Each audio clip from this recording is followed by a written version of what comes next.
At the end of the day, natapos na lahat ng bumoto, yung teacher, yung sa BEI, siya ay magpapasok ng command doon sa PICOS na siyang magsisimula ng counting process. So bibilangin yung mga boto, automatic yan. Pagkatapos mabilang yung mga boto, mag-iimprenta ng election returns. Yung election returns, nasa 8 election returns ang ilalabas. After malabas yung 8 election returns, papacertify sa BEI at sa mga watchers.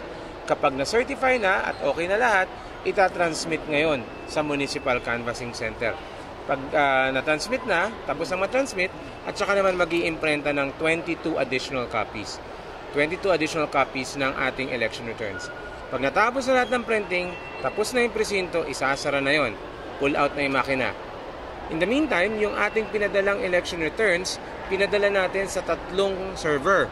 Una, doon sa Municipal Canvassing, kung saan titipon-tipunin siya kasama ng ibang precinct results. Pangalawa, sa COMELEC Central Server, kung saan meron tayong backup na mini-maintain. Pangatlo, doon sa Transparency Server na pinagkukunan ng maraming kawani ng media at ng ating internet feed. No? Meron tayo kasing ilalabas na internet feed kung saan lalabas doon yung results ng PICOS. Pagkatapos nun, doon sa canvassing, lahat ng resulta ng presinto ipagtitipon-tipunin gamit ang tinatawag nating CCS or Counting and Consolidation System. Maglalabas ngayon ng Certificate of Canvassing Municipal at ipadadala niya yon electronically naman sa Provincial Canvassing. Lahat naman ng munisipyo within one province pagtitipon-tipunin doon. So pag nakapaglabas na ng Provincial Certificate of Canvass, marami yan, maraming probinsya. Lahat titipunin dito na sa National Board of Canvassers. And then pag umabot na dito lahat ng resulta, doon na tayo magka-canvas at pag lumabas na yung canvas dito, yun na yung panalo sa level ng senators at party list. Paano sir makakasigurado na final na yung resulta? Kasi di ba, nangyari, ilalabas ng mga media, anong official yun?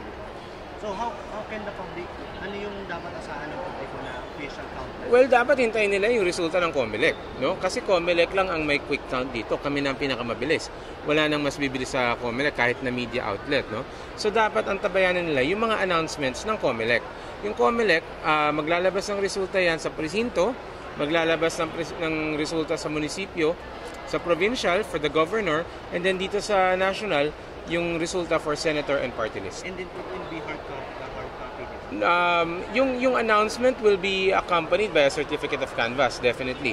Pero yung basihan ng proklamasyon, yung electronic transmission.